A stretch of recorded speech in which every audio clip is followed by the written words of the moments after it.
Wall Street is extending at least a winning streak, if not a bullish trend.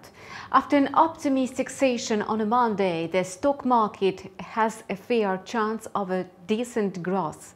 The US inflation data came in line with the expectations, and some metrics even surpassed the consensus.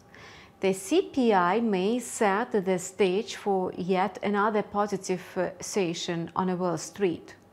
The stock market closed on a Monday with the confident gains. The S&P 500 and the Nasdaq closed at the highest level since April 2022. The Dow Jones climbed by 0.56% to 34,066 points. The Nasdaq added 1.53%. The S&P 500 closed 0.93% up at 4,338 points. The benchmark stock indexes traded mainly in the green in the New York pre-market. They perked up following a report by the US Labor Department. The S&P 500 is expected to trade in the corridor between 4,310 and 4,390 points.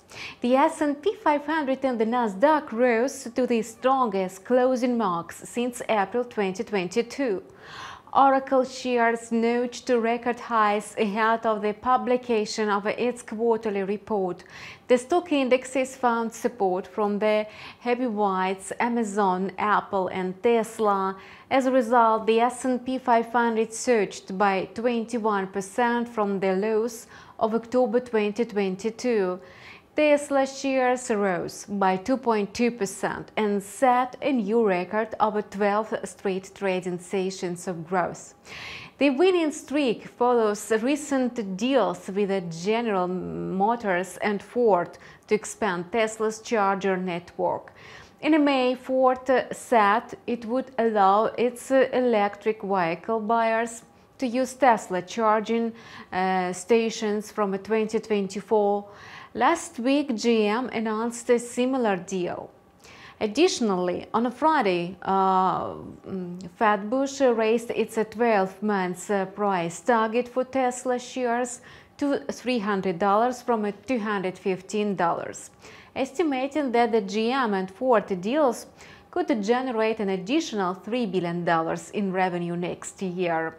Apple and Microsoft shares are up about 1.5% each, which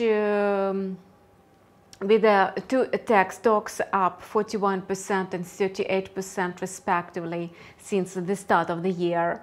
Of the 11 S&P 500 industry indexes, 8 rose and led by 2.07% rise in the high-tech sector, followed by consumer stocks, which rose by 1.74%.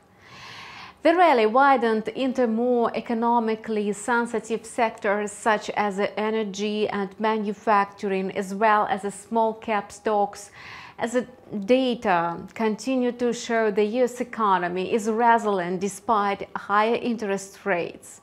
Goldman Sachs on a Friday raised its year-end price target for the benchmark S&P 500 to 4,500 from 4,000 points, citing an expanding market rally. In terms of individual stocks, after the opening bell, Oracle shares climbed by 3.5% after the quarterly report. Shares surged as much as 7% to an all-time high on a Monday after JP Morgan raised its price target. Nasdaq shares fell by nearly 12% after the exchange's operator said it would buy software company Adenza for $10.5 billion. ByteDance's stock rose by 1.5% after a panel of US FDA advisors anonymously backed a drug for Alzheimer's. Broadcom shares jumped by 6.3% after it became known that the chip maker must obtain conditional approval from the EU antitrust committee to acquire cloud computing company VMware for $61 billion. And this helped lift the Philadelphia Semiconductor Index by 3.3%, pushing its recovery to over 44% in 2023. The report on consumer inflation broadly came in line with the expectations and indicated fizzling inflationary pressure. The data on the core inflation in the United States did not bring any surprises. The annual core US CPI, excluding volatile food and energy prices, fell to 5.3% in May 2023. As expected from a 5.5% in the previous months. It's the lowest level since November 2021. On a monthly basis, core consumer prices rose by 0.4% in May, in line with the market expectations. At the same time, consumer prices, which include volatile goods, edged up by 0.1% in May from a 0.4% rise recorded a month earlier and slightly below the consensus forecast of a growth of 0.2%. Cooling inflationary pressure was helped by a 3.6% decline in energy costs, while housing contributed the most to monthly growth, followed by growing prices for used cars and trucks. On an annualized basis, US consumer inflation is to 4% in May. The figure is the lowest since March 2021 and slightly below market expectations of 4.1%. As you can imagine, signs of a cooling inflationary pressure may strengthen investors' faith in the Fed's pause, which could be unveiled at the meeting on Wednesday. At the same time, until the end of the meeting of the Federal Open Market Committee, the growth of indexes may be limited. The benchmark indexes are already at their peaks, despite signs of a bull market. And there are still doubts about the Fed's rhetoric and agenda. In other news, the People's Bank of China placed the market with a 10 basis point cut in its 7-day reverse repo rate.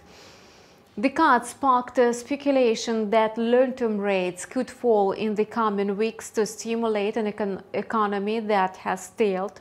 In this context, US-listed shares of Chinese companies, including JD.com, Alibaba Group, Baidu, increased from 2.2 to 4.7% before the bell. Oracle shares jumped by 4.9% in pre-market trading as the software company beat quarterly revenue estimates and presented an upbeat outlook for the current quarter. Apple slipped by 0.2% after UBS downgraded the iPhone maker from a buy to neutral. Shares of advanced micro devices rose by 1.8% ahead of the disclose of details about its AI chip. Tesla shares continued to rise in the pre-market trading, adding another 1.7% in white. The US dollar had been losing ground ahead of the CPI report. Following the CPI release, the greenback took a nosedive. Its index sank by 0.46% to trade at 103.10 in the early American session. It's likely to trade in the corridor between 102.70 and 103.5 points. On a Tuesday, the US dollar opened with a decline, and the recovering euro and the pound put pressure on the US currency. The euro rose by 0.46% after reaching its highest level since May 23 at 1.0810 at the beginning of the session. Sterling jumped by 0.63% after employment data in the Great Britain came in much stronger than expected, with wages rising sharply, fueling inflation worries. Now, traders are betting that the Bank of England will have to raise interest rates higher than previously expected. They also do not doubt the ECB hawkish policy decision and the dovish policy of the Bank of Japan. Amid such fundamentals, the greenback looks rather pale today. The fresh data on consumer inflation only strengthened the expectations of the Fed pause after the two-day meeting on Wednesday.